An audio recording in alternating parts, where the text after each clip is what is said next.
Hey, everybody. Welcome to the Prep Life Podcast. This is your founder and CEO of Glam Girl Bikini, Amy Anger. And today I'm joined by my fabulous co host, Leemarie Hossetter. Hey, Lee, how's it going?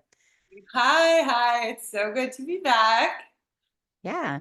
So I just wanted to say thank you to our listeners that sent in questions. You guys, we asked you to send in what you wanted to hear, and we got a couple of really good questions. And uh, weirdly, they were both kind of like along the same lines. So we figured it was fate that we should probably talk about this topic of post show.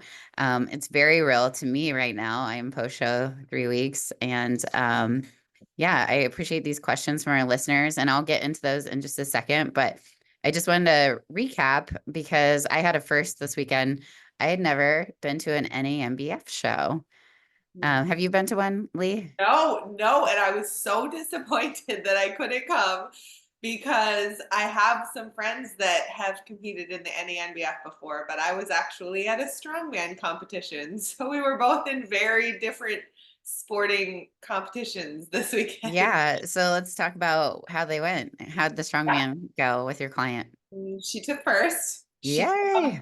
amazing. She got nationally qualified again, so she will be going to nationals again next year. Oh, And cool. the highlight of it for me was watching her push. One of the events was pushing an ATV, like Jeep, across. Oh So my. they loaded sandbags into the back of it first, and she told me the combined weight of it was over 300 pounds just in the sandbags. And then they had Wow. it, and then they pushed it in neutral, and it was such a cool thing to watch. She's this tiny little beast, and I just love competition in general. And so I find motivation in just training and in competing.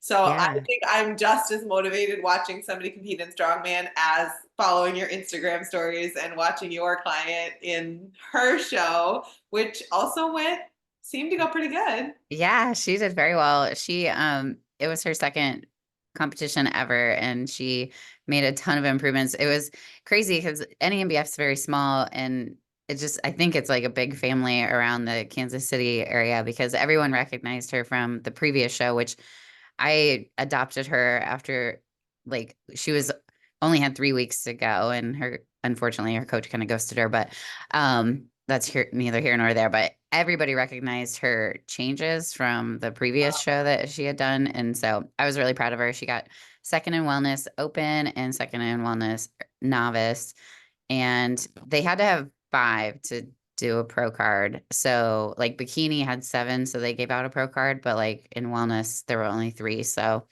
there was no pro card. But I just thought it was interesting to see that. It definitely has different posing styles, but overall, like the physiques were pretty. Like when I looked at the physiques, I thought, okay, I pretty much called who the top five were in bikini, and it ended up being those people. Uh-huh. They just do their call outs a lot different there, though. Um, yeah, like it's not the same as the NPC where they try to give you a clue as to who when Oh, there's an uneven number. uh-huh. Because I was thinking, I was like, okay, there's a person in the middle of the seven, and then like the people that got moved to the outsides ended up in the top five.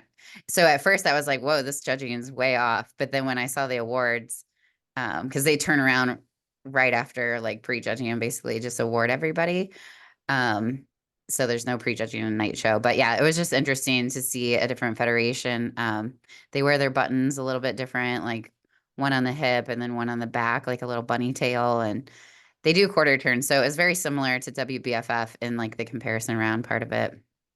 And So then they do like a T walk and an I walk, kind of like the WBFF too. yeah. So, Yeah, that's really interesting. Yeah, she looked like she had so much fun. I love yeah. watching competitors just have a blast Yes. and like not take it too seriously. I mean, obviously we take prep seriously, but to just have fun, I just love watching that. And she seems to have so much fun. Yeah, it was funny because I was like, you guys must have a lot more freedom than NPC with like wellness and bikini. And she said in the novice, it's like a freestyle.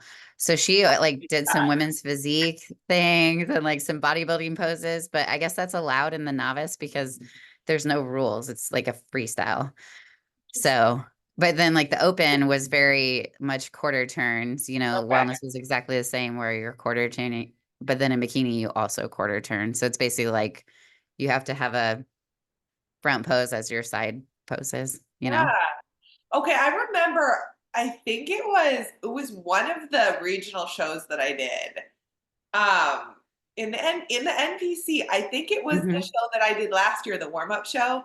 And Uh-huh. they threw me, it totally threw me because I'd never done an NPC show like this. But they said after they compared us, they said now, like it was basically like that. Like you have a minute to strike your favorite poses for the audience while the judges confer or something. And they just turned the music up, and I was Yeah, it's like, like a pose down in the yeah, you overall. didn't pose down, but we were bikini. Like you just don't Yeah. see that.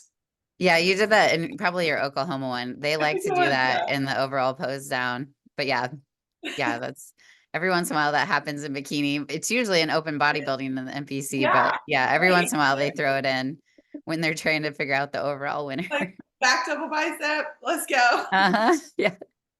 Too funny. Okay. So speaking of coming off competitions, Yeah, yeah. So let's talk about these questions. So I'm just going to reread the listener questions, and then we'll kind of go into kind of our bullet points about just sticking to. You'll soon find what the theme is. I think we kind of already mentioned it, but they wanted to know. They wanted us to talk about post-show experience, how to deal with the weight gain, how to avoid binge eating, how to stick to your reverse, what can you expect post-show in terms of how your body will adjust. And then another listener said, um, can you provide helpful tips on how to stay focused on a goal of building and not get off track in the improvement season? I struggle because if I don't have my next show in mind, then it's hard to stay disciplined with food, workouts, indulgences so that I can grow and improve for next time. So thank you, both of you, that both you listeners that sent that. I appreciate it. And yeah, we kind of came up with some ideas, but I have to be like 100% transparent. No matter what you do, no matter how many times you've done it, this was my 35th show. It's hard every time. And it's almost like if anybody listeners have had a child, it's probably like why you have another child after because you kind of forget like what the first like labor and delivery was like in the first pregnancy.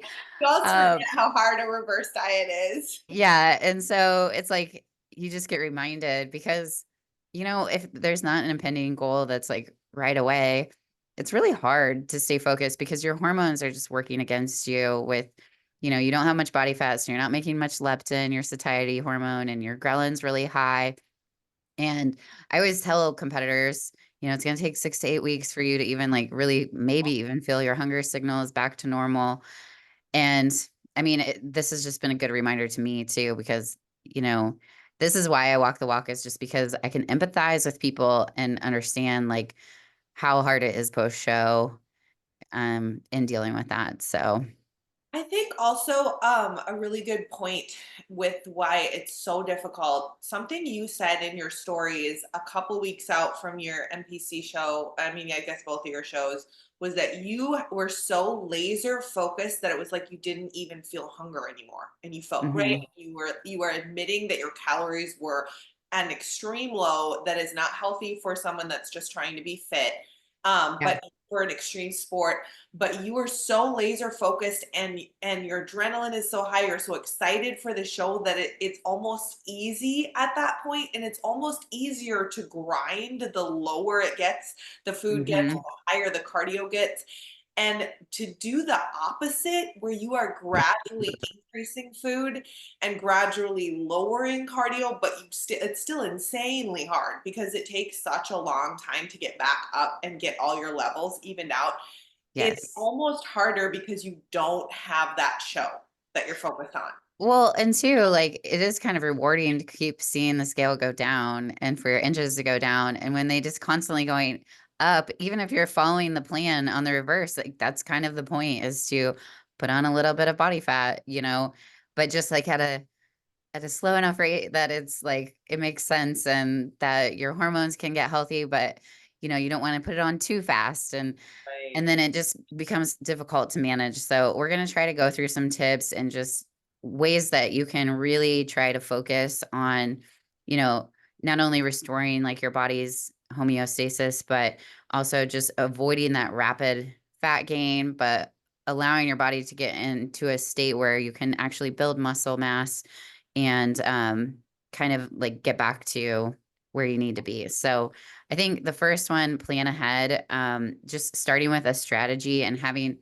a clear, you know, set point in terms of your I do think that you need to have some sort of goal, even if it's like very, very far off, just to kind of like have that focus. And, if you have the judge's feedback and you know what you kind of need to do, setting up a game plan with your coach and kind of setting that realistic goal of, the fact that you're not going to be stage lean, that you are going to need to maintain or, get back to a healthy, sustainable body fat level.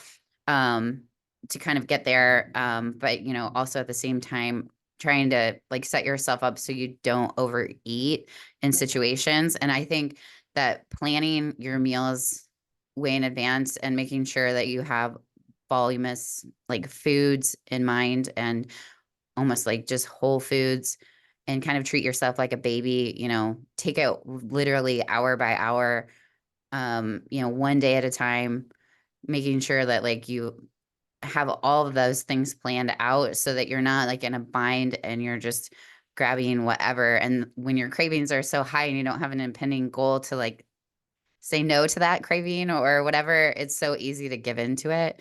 So plan ahead is tip number one. Yeah, Do you want and to take tip number two?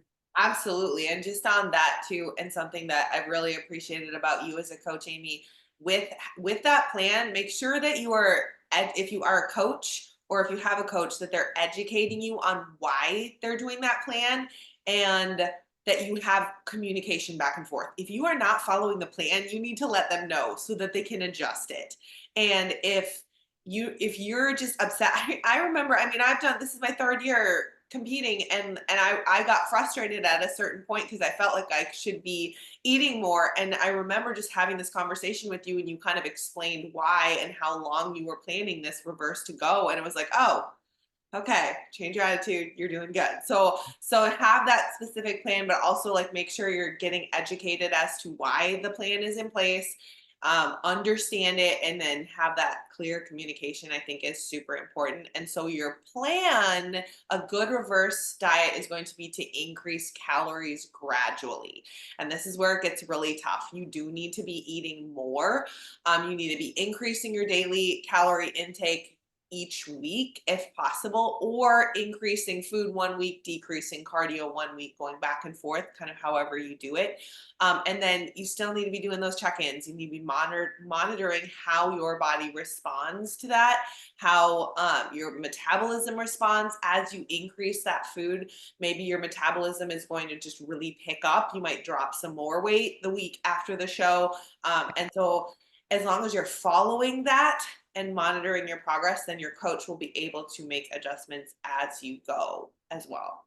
Yeah, and it's not a one size fits all. I do think a good rule of thumb is, you are a smaller body, so your metabolism, your BMR, your basal metabolic rate is going to be a lot lower just because your body doesn't need to have as many calories to maintain that body weight as what you were previously used to. So, I usually try to increase by 200 calories, but one thing that I really try to save competitors with is I try to get their protein pretty high because protein's very satiating and it's not like an energy source that really will impact them negatively if they overeat on protein. It's a lot better than overeating on fat or carbs.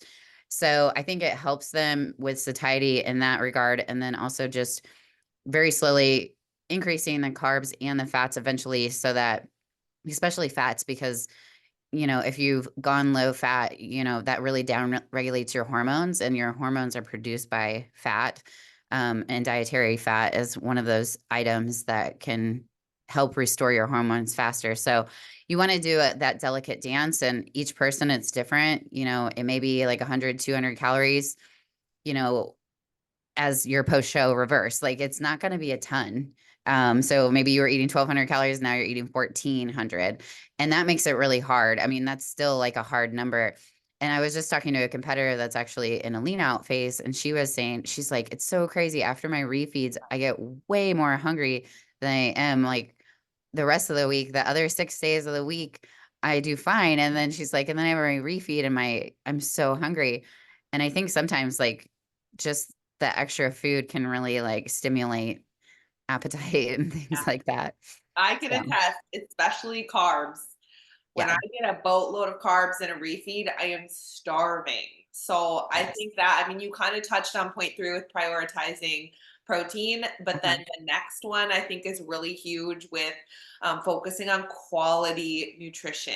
So we want to Yes. focus still on those whole foods and that are nutrient dense. So fruits, vegetables, whole food protein sources to be the most like 80-90% of your diet.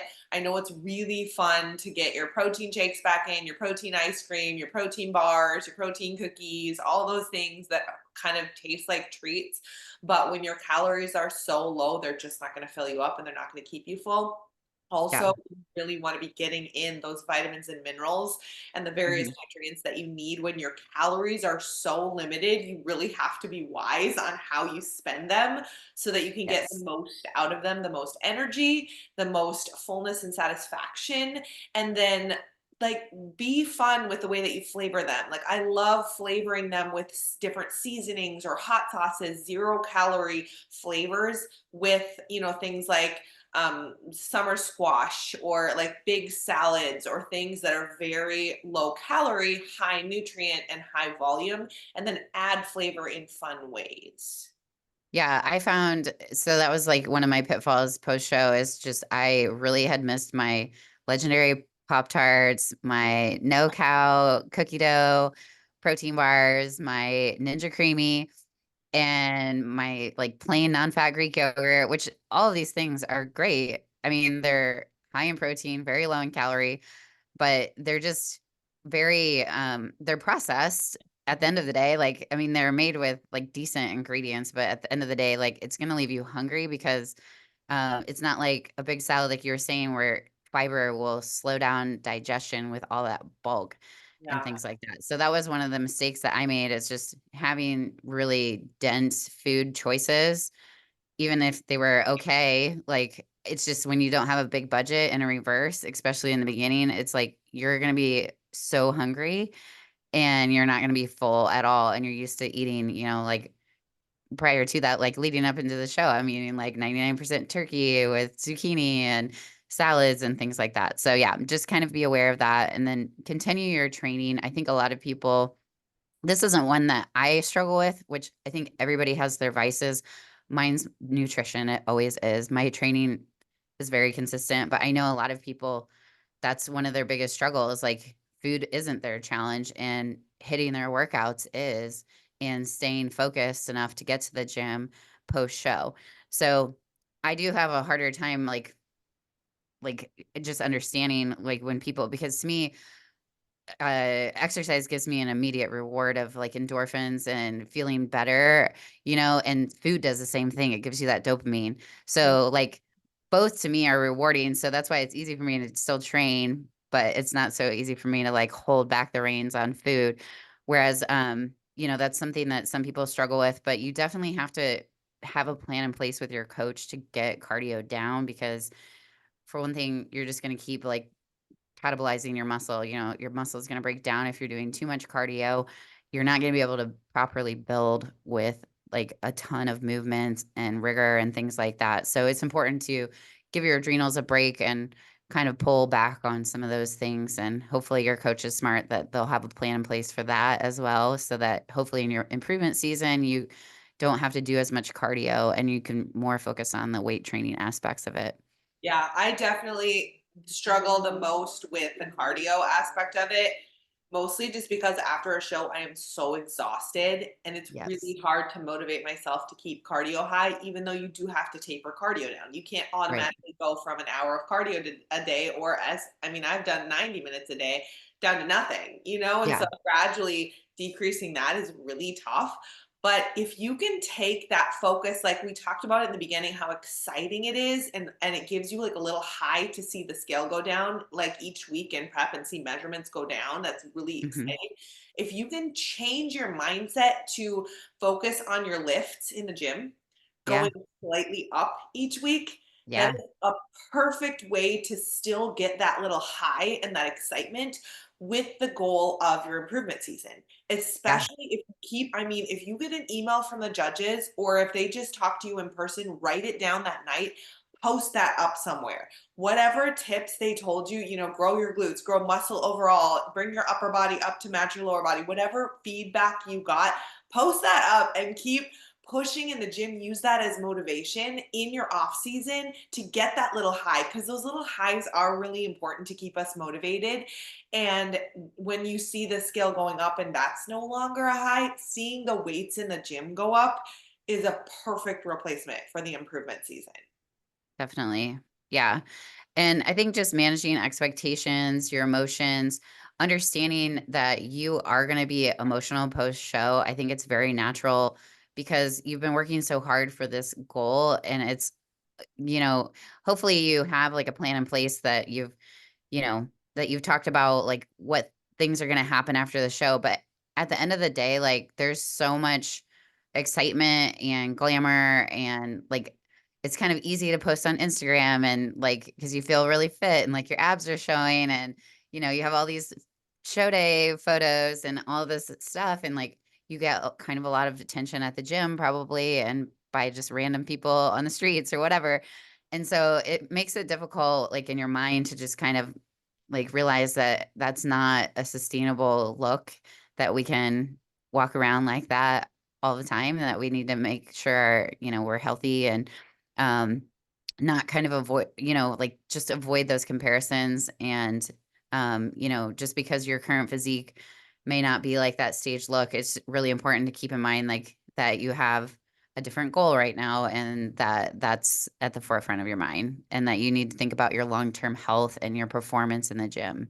Yeah, and I, So, I love thinking of it too as a sport. I think some of the reason that I really love following like strongman competitors or even Olympians, like we just had the Olympics or CrossFit athletes, anything that's more of a performance sport, their goals have to do with their strength and their performance, and their bodies are their tools. And I think to remember, just because we can compete in a physique sport and our body is our sport, it's still a sport, and the off season is just as important as prep, if not even more important as prep. And so we're building our body in the off season, and to just view it as a sport and not necessarily as pressure to be some fit, like we're not just fitness models, like we are actually competing in a sport. And so to just remember, like, don't worry about how you look in off seasons, but how you're performing and how you're treating your body and how you're getting ready for your next season, and you are a serious athlete.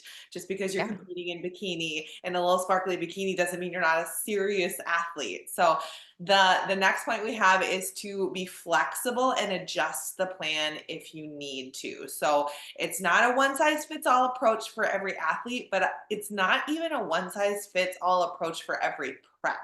And I'm sure with you and the 30 plus shows you've done, you know that every prep is different and every off season and reverse diet is different because your body changes, the circumstances around you change. I know my last reverse diet and off season was the best one I've ever had, and I got my calories higher than I have ever dreamed of getting them in the off season. And it just takes time sometimes to really build up your metabolism, build up that muscle that you have so that you are able to even, follow your reverse and get your calories up.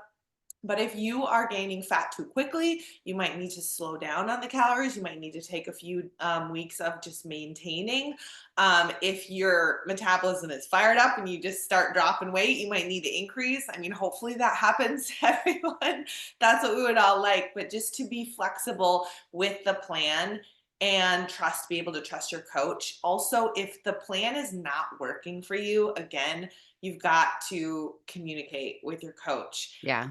Get that leads in great with the next point that you had there. I don't know if you want to take that one. Yeah, really quick on that though. I think it's important to think about too, like trying to get ready in enough time that you can reverse into a show Mhm. so that like you're already starting that reverse process, that taper of cardio, that buildup of calories leading into the show. If you can get lean enough early enough so that you're not like really beating the buzzer. So, I have as my next one, stay hydrated and sleep well. And I Skip maybe that one. I got off on that one, but um, so as far as that goes, I think really just making sure that you have fully hydrated. You can basically feel hungry when you're actually just thirsty. So you're actually dehydrated, but it presents as you're hungry. So make sure, you're getting your gallon of water. I'm drinking my LaCroix limoncello right now. Getting those bubbles in my stomach, and then just, getting 7 to 9 hours of sleep is super important too, because when you're lacking sleep, you're lacking willpower. And that was true for me. Like right after my show in Arizona, I woke up super early, flew to Denver, spent a lot of time with my family for like 48 hours. I stayed up late, woke up early for another flight, and like I was just exhausted and I started making really bad decisions. And I think you really have to, like, again, treat yourself like a baby for those first couple of weeks, especially if you expose your body to sugar. Once you expose your body to sugar, it's like for literally for 2 weeks, you're gonna be fighting and white knuckling the cravings. So be really careful about what you do, like, right after a show. I know a lot of people will go on vacation and things, and I've done that myself, but it just kind of sets you up. Think about, like, those next couple weeks. Maybe, you know, plan that you're gonna be, like, sleeping in and, like, getting a massage and taking baths and not trying to do like a million things that you weren't able to do in prep. Like, just be really careful with that. So I'm not sure which bullet point you're on, but go I ahead and totally skipped ahead. I don't know where I was, but we're at okay. number 8, Yes. monitoring your hormones. Yes. Okay. We're on the Back same on page. track. I'm like, I don't know what list you're on right I now. have no idea why I skipped way ahead, but that is fine. Okay, so What's monitoring on your your heart? hormones. So if you have a coach that has your health as her top priority, which you should, or his top priority, Yes. you should be monitoring your hormone health throughout your entire prep. And a healthy prep, I 1000% believe that you can have healthy hormones and keep your, if you're a female out there, bikini competitor, wellness, whatever, you can keep your hormones working, your cycle, throughout prep. I do believe that is possible. I have experienced that. However, if you do have hormonal disruptions, like you might lose your period if you're a female, you do need to keep an eye on those as you reverse diet. And your top priority should be getting back your hormones into like full health and getting everything working again. But I do know, like, we have done blood work at the beginning of prep and things like that. I do know there is, and maybe you can talk more about this. There's kind of like, you don't want to get your blood work done necessarily right after you do a show because it's going to Yes. be off. It's crazy because I was just talking to a competitor about this today, and I was like, you know, she wanted to run and go get her blood work done like right after a show. And I was like, just give your body like 6 to 8 weeks, because I guarantee if you took blood work on every competitor that went on stage, I'd bet 90% of them would have a tanked thyroid hormone. Probably 90%. That I would bet money on that stat. And if for males and females, I bet they would have suppressed testosterone if they're a natural athlete Mhm, for sure. mhm. And we I feel like at Glam Girl we do our best to really maintain a female cycle, because we don't go long enough under like 40 grams of fat to like make it to a point where it's gonna stop their cycle in those terms. So whatever adaptations we make with those like severe ones, it's only for a short amount of time. Um, so not to say that it doesn't happen, because it does. I mean, if you get lean enough, at a certain body fat percentage, your body just stops having a cycle. But I would say give yourself at least 8 weeks, and then I would wait until, like, if you haven't had a cycle, once you bleed, then count like 21 days after that. So you can just kind of check like when progesterone's the highest. Yeah. Um, so yeah, Yeah. that would I be think, like the earliest I would do would be 8 weeks, because otherwise you're just going to be severely disappointed with the right, numbers, right. and it's going to be alarming for no good reason. Mhm. And So I also think just with because I know we have so many female listeners, and with the hormone health, I think the more muscle you have on you, the less like you don't have to get quite as shredded to show that muscle, right? So the longer you can prep and the more muscle you can build, I think it's easier to have a healthier prep. And I really think that should be your goal, is to be able to have a healthy prep and be like stay healthy throughout the show.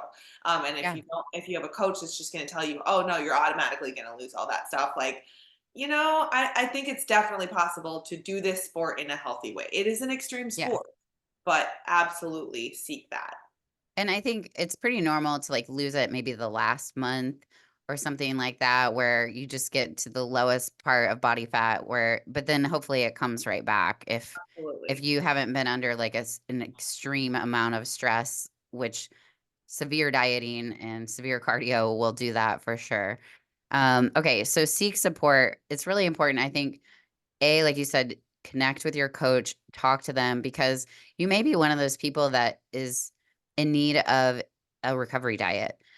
You just cannot stick to the slow, methodical, like 100, 200 calories increments. And you just are so, you're going like 3,000 calories binging and trying to restrict down to like for you, it may feel restrictful at like, 1,400, whatever it is on your like what you're supposed to be following as a reverse. And then it could be doing more damage overall where your average calories are way higher because you're binging your face off at like 4,500 calories. And then you're trying to restrict down to what feels restrictive to you. So hopefully, like you've had a coach that has kind of like set you up with some like refeeds, diet breaks, um, like a long enough prep that it doesn't feel like they're doing anything crazy and extreme.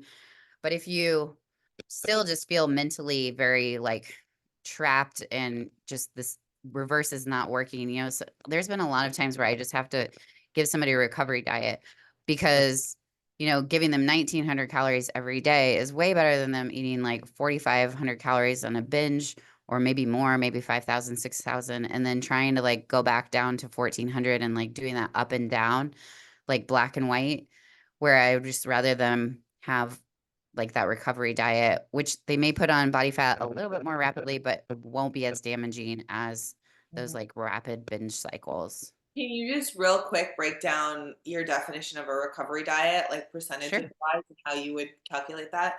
Yeah. So a recovery diet for me would be like if whatever that person's, whatever I figure like what their baseline, like their, what I would think would be like kind of their maintenance, like borderline surplus. So maybe we were dieting for a show on like 1,300 calories, and then we tried to pull them up into reverse at like 1,500. Usually what I'll do is just go to like 2,000 calories, just average, but it's more based on like what feedback they give me. So like how severe are they binging? How much, like, how different is it? What's their average calories right now? What's something that will keep them full enough that they won't have those urges to binge? So it's very like customized to that person. Some people I've given them like 2,500, and it just depends on really what their baseline is, and then like kind of where they're at with their binges, and then where they're going to be kind of satisfied where it's like damage control at that point. Mhm. So that's why it's just really important. I don't think a lot of people understand the importance of investing in a coach post show is almost more important sometimes than like the lean out part because you really need them. And I understand like budgetarily, it's hard to like justify that sometimes when you've spent a lot of money on coaching and a show, but I just think not having that support, you're going to be very, very lost. And those are, I've had to outsource where I don't feel like I'm qualified enough to address that person's, because sometimes it's just like an eating behavior or belief or something internally that I feel like is out of my scope of practice is when I refer them to either Rebecca McConville, who is a registered dietitian that specializes in eating disorder behaviors with athletes specifically. She does like telehealth, and she's here in Kansas City. So she's been a really good resource. And then Celeste has been an awesome resource too, just like with post show. I've referred some athletes to her just to help them through it. So I think you have to know like what your scope of practice is and what my limitations are as a coach. Like there's only so much I can do from a nutritionist standpoint. And when they have an issue with food, sometimes it's deeper than just the diet, like the physiological. Sometimes it's the psychological that we need to address first to really attack what the problem is. Sorry, I went on a major No, I tangent love there, it. I love it. I but think it's really important whether you, because I know a lot of girls that, come to me and they're like, it's a bucket list item for them to do a bikini show. But I know in their head, like, and it was for me, honestly, the first time I did it was a bucket list item. And I just wanted to see if I could take my body to that level of leanness, if it was even possible for me.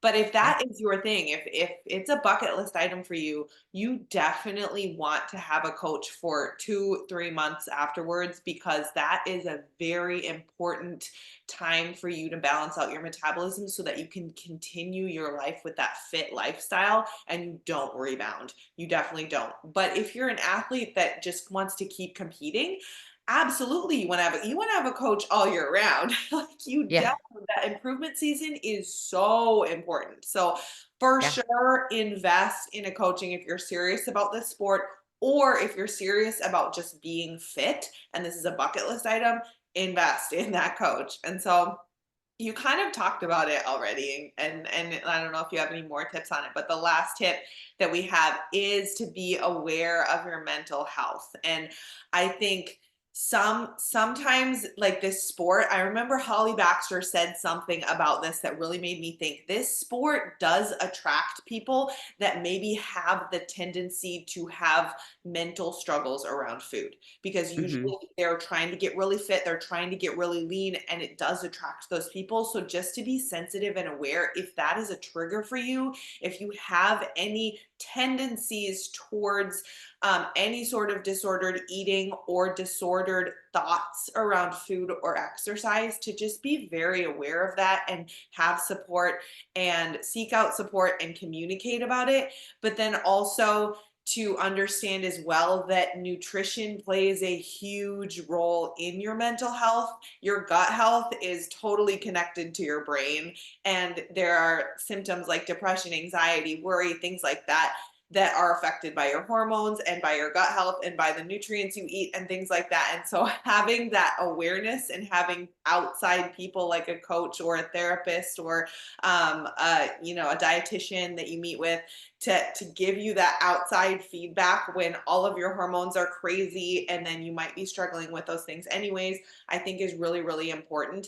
And to just understand this is a really tough season. You just competed, which is really tough, but then afterwards is really, really tough, but you're not in competition mode. So people around you might just be saying, like, why aren't you eating? Like, why is it so tough? Why don't you just go back to normal life now? And to just practice self compassion and just remember what you did and what you are doing now is very difficult, and you are extremely strong for doing it. And it's okay to mess up. We all do. Nobody follows their reverse perfectly. I don't, yeah, he doesn't, none of us do. But it's just really important to be able to be flexible and remember that your worth isn't tied to a physique. It's not tied to a placing.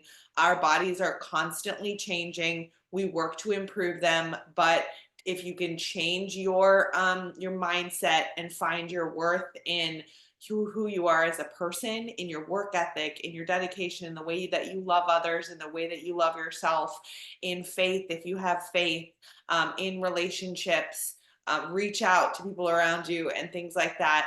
And know that just because we compete in a physique sport does not mean that our worth is in our physique. yeah.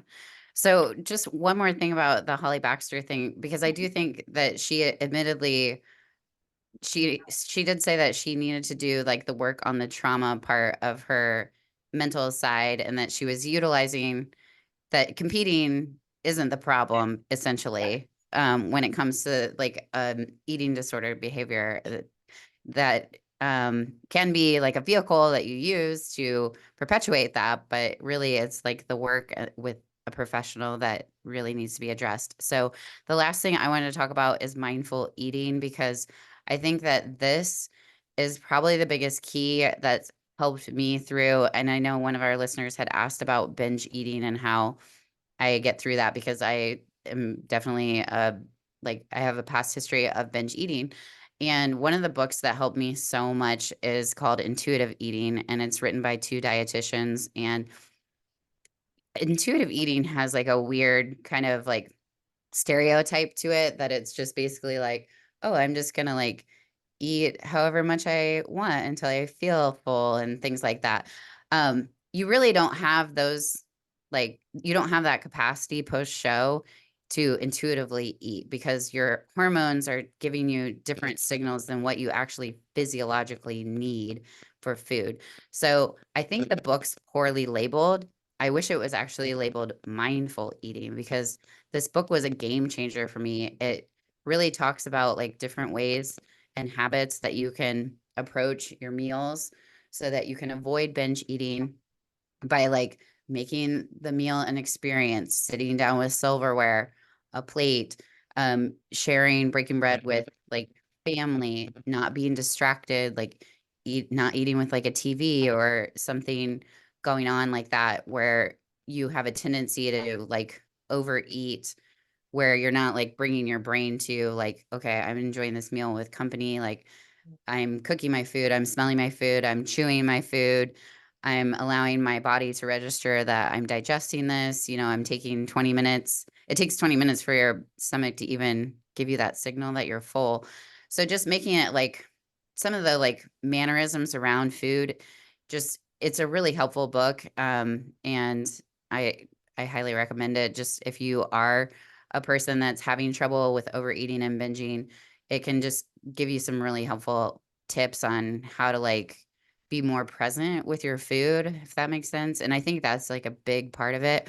We kind of become robots during prep, Mhm. and we kind of eat as like fuel. I mean, we're not really like Mhm. enjoying it. So then when we're able to enjoy it, it's hard to just like re-switch our brains back to like becoming aware of our nutrition and what it's doing for our body, how it's fueling us and things like that. So I think it's just coming into like a relationship with food like from a healthy level, I think is so important. Mhm. So, Yeah, no, that's really good. I love that. And if you guys have any more questions or more specific questions on reverse dieting or post show or the improvement season, yeah. stick them in the comments if you're watching on YouTube, or DM us on Instagram. We always want to know if you guys have specific questions or topics that you want us to talk about as well. Absolutely. And you can find us on Instagram at Prep Life Podcast or at Glam Girl Bikini. And if you would like to apply for coaching with Lee Marie or I, you can go to glamgirlbikini.com and hit the Get Started button. Thanks for listening, guys.